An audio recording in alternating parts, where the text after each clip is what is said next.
આપણે પહોંચી ગયા હતા ફેન ફોલોવર ની શોપે. कुछ भी બહેનું એમ એવું સવારમાં 10 વાગ્યામાં ઉઠીને આપણે જતા બાબા ક્યાં જવાના હતા એ તું સરપ્રાઈઝ. और अभी तो रुको ફ્લાઇટ આપણી રાહ જોતી હતી એટલે કોઈની રાહ જોયા વગર આપણે પહોંચી ગયા રાજકોટના એરપોર્ટે. આવી ગઈ આપણી ફ્લાઇટ. રાજકોટને કરી દીધું બાય બાય. બાવ આપણને એવી રીતે જોતું તું જાણે પહેલેથી ઓળખે છે. 1 કલાકમાં પહોંચી ગયા જામનગરના એરપોર્ટે. ફ્લાઇટ ને બાય બાય કરીને આપણે જતા એરપોર્ટની બહાર.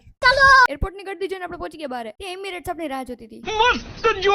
પણ એને બાય બાય કરીને આપણે પહોંચી ગયા જામનગરના શોરૂમ જોવા. ત્યાંથી આપણે પહોંચી ગયા ભગીરથભાઈની શોપે. તમે જામનગરમાં આ શોપની વિઝિટ નો કરી હોય તો કરતા આવજો. ફ્રીની થમ્સ અપ પીન ફ્રીના એરબડ લઈ લીધા. ત્યાંથી જામનગરના નો જોયો એવા મેલ જોઈ લીધા. મેલ જોઈને આપણે પહોંચી ગયા શાંતિ વિલામાં. શાંતિ વિલામાંથી એકદમ શાંતિ. ત્યાં બધું રખને આપણે હાલ થઈ ગયા હતા બે હાલ. मैं तो थक गई 2-3 હજાર વર્ષ પછી આપણે પહોંચી ગયા ફઈના ઘરે.